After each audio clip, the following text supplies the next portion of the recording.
Hello दोस्तों, welcome to my vlog. तो आज की इस वीडियो में हम महाबलीपुरम के सीरीज के पार्ट 2 में बचे हुए रॉक कट्स आर्किटेक्चर को कवर करेंगे। सो प्लीज वीडियो को शुरू से एंड तक जरूर देखें।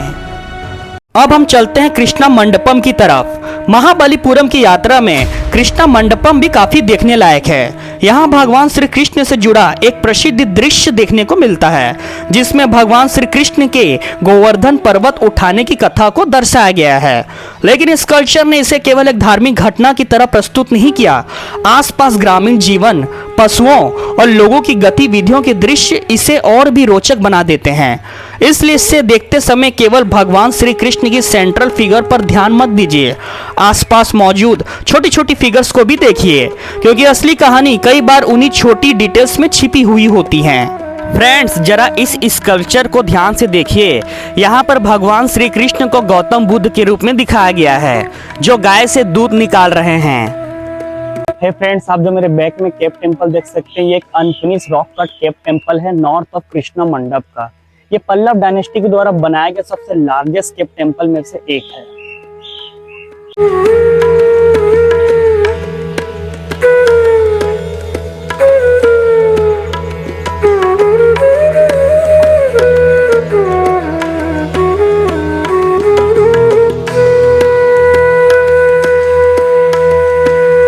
अब हम चलते हैं एक ऐसी जगह पर जहां पत्थर पर शक्ति और संघर्ष को जीवंत कर दिया गया है। यह है महिषासुर मर्दिनी केव। यहां देवी दुर्गा को महिषासुर के विरुद्ध युद्ध करते हुए दिखाने वाली शानदार रिलीफ मिलती है। एक तरफ देवी दुर्गा की गतिशील युद्ध मुद्रा और दूसरी तरफ महिषासुर और उसकी सेना। पूरी दृश्य में मूवमेंट महसूस होती है। ऐसा लगता है जैसे इस कल्चर ने पत्थर के अंदर एक युद्ध के क्षण को फ्रीज कर दिया हो। जब कला सिर्फ सुंदरता दिखाए तो वो खूबसूरती होती है, लेकिन जब वही कला आपके अंदर इमोशन पैदा कर दे तो वो महान बन जाती है। और महाबलीपुरम की यही सबसे बड़ी खासियत है। दोस्तों, महिषासुर मर्दिनी केव टेम्पल के एक पैनल में अनंत स्वामी भगवान विष्णु की मूर्ति की आकृति बनाई गई है। इस नक्काशी में भगवान विष्णु आदिशेष नामक दिव्य सांप पर योग निद्रा में विश्राम करते हुए दिखाई देते हैं। आदिशेष के 5 फन भगवान के सिर पर छत्र की तरफ फैले हुए हैं, जो उनकी दिव्यता और संरक्षण का प्रतीक हैं। पहली नज़र में ऐसा लगता है कि भगवान विष्णु सो रहे हैं, लेकिन यह सामान्य निद्रा नहीं है, इसे योग निद्रा कहा जाता है। एक ऐसी दिव्य अवस्था जिसमें भगवान पूरे ब्रह्मांड का संचालन करते हुए भी पूर्ण शांति में स्थित रहते हैं। अब इस नक्काशी को जरा ध्यान से देखिए। भगवान विष्णु के चरणों के पास 2 असुर दिखाई देते हैं। एक का नाम है मधु तो एक का नाम है कैटव। पुराणों के अनुसार ये दोनों असुर ब्रह्मांड में अराजकता फैलाने के लिए आए थे। आदिशेष अपने फनों से अग्नि उगलकर उन्हें रोक रहे हैं, जबकि भगवान विष्णु पूर्ण शांत हैं, मानो उन्हें पहले से ही अपनी विजय का विश्वास हो रहा हो। भगवान के आसपास उनके दिव्य आयुध पुरुष भी अंकित हैं। यहाँ सुदर्शन चक्र, 5 जन्य शंख, कौमोदकी गदा और नंदक तलवार को मानवीय रूप में दर्शाया गया है। नीचे भूदेवी भी दिखाई देती है, जो पृथ्वी का प्रतीक है। यह भारतीय मूर्ति कला की एक अत्यंत अनोखी विशेषता है। दोस्तों, अब जरा इस पैनल को ध्यान से देखिए। यहाँ पर भगवान शिवा की बहुत ही सुंदर आकृति दीवारों में उकेरी गई है। भगवान शिव के ठीक बगल में माँ पार्वती जी विराजमान हैं। भगवान शिव के ऊपर बाईं तरफ ब्रह्मा जी हैं तो भगवान शिव के दाईं तरफ विष्णु जी हैं। भगवान शिव के ठीक नीचे उनके चरण के पास भगवान कार्तिकेय जी बैठे हैं, जिन्हें मुरुगन स्वामी भी कहा जाता है। इस पूरे दृश्य को इस कल्चर ने बहुत ही सुंदर तरीके से कार्व किया हुआ है। यहाँ ना ब्लॉगिंग करना अलाउ नहीं है, इसलिए मुझे इस पूरे वीडियो में वॉइस ओवर करना पड़ेगा।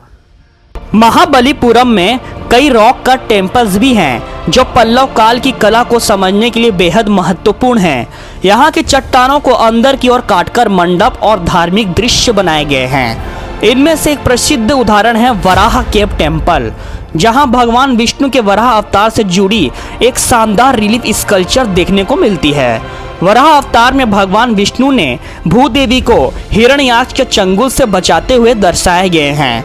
महाबलीपुरम के इस कल्चर की खासियत सिर्फ उनका आकार नहीं है, बल्कि उनका मूवमेंट, एक्सप्रेशन और स्टोरी टेलिंग भी दिखाई देती है। आप जितना ध्यान से इन्हें देखेंगे उतनी ही नई डिटेल्स सामने आती जाएगी। अब आइए देखते हैं भगवान विष्णु के वामन अवतार का सुंदर चित्रण। राजा महाबली अत्यंत दानी और शक्तिशाली राजा थे। देवताओं की रक्षा के लिए भगवान विष्णु एक छोटे ब्राह्मण बालक यानी वामन के रूप में उनके यज्ञ में पहुंचे और उनसे केवल 3 पग भूमि उनसे मांगी। महाबली जी ने वचन दे दिया। तभी वामन ने अपना विराट त्रिविक्रम स्वरूप धारण किया। पहले कदम को उन्होंने पृथ्वी पर रखा तो दूसरे कदम से उन्होंने स्वर्ग लोक नाप लिया। तीसरे कदम के लिए स्थान न बचा तो महाबली जी ने अपना सिर आगे कर दिया। भगवान ने तीसरा कदम उनके सिर पर रखकर उन्हें पाताल लोक का राजा बना दिया और उनकी भक्ति से प्रसन्न होकर अमर यश का वरदान दे दिया। इस नक्काशी में भगवान का विराट रूप, ऊपर उठता हुआ चरण और चारों ओर उपस्थित देवताओं की मुद्रा इस घटना की दिव्यता को जीवंत बना देती है। ये है गज लक्ष्मी पैनल। यहाँ देवी लक्ष्मी कमल के फूल पर विराजमान हैं। दोनों और हाथी अपने कलशों से पवित्र जल अर्पित कर रहे हैं। इसे गज लक्ष्मी कहा जाता है, जो समृद्ध, सौभाग्य, शुद्धता और राजलक्ष्मी का प्रतीक है। भारतीय कला में यह दृश्य शुभता और वैभव का प्रतीक माना जाता है। दोस्तों, इस पैनल में मां पार्वती जी की बहुत ही सुंदर आकृति खड़े हुए मुद्रा में बनाई गई है। यहाँ पर मां पार्वती जी के शादी से पहले का दृश्य दर्शाया गया है।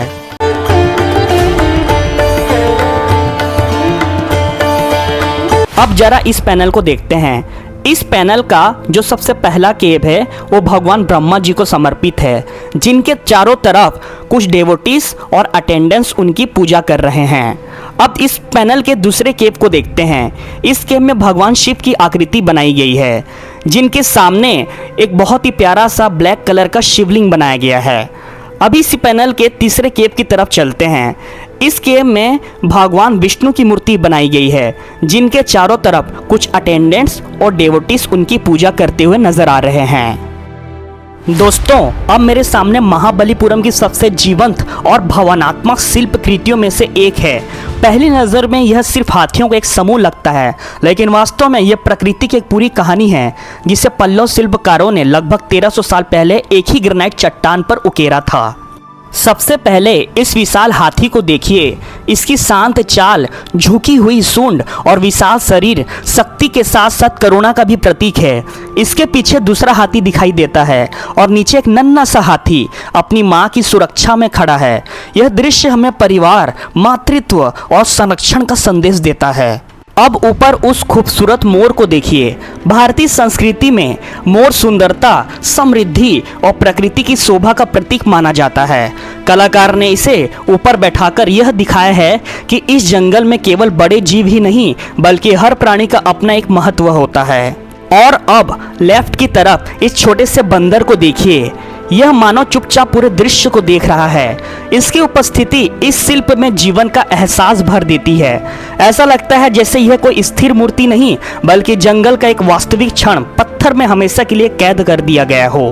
ध्यान दीजिए, यहाँ कोई युद्ध नहीं है, ना कोई भय है। हाथी, मोर, बंदर तीनों एक ही दृश्य में पूरी शांति के साथ दिखाई देते हैं। पल्लव कलाकार शायद यह संदेश देना चाहते थे कि प्रकृति में हर जीव का अपना स्थान और सभी मिलकर जीवन के संतुलन को बनाए रखते हैं।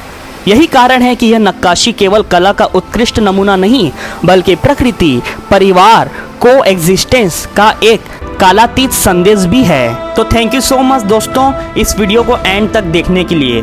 अब हम नेक्स्ट पार्ट में देखेंगे द मोस्ट फेमस सोर टेम्पल एंड द आइकॉनिक पंच पांडव रथास को।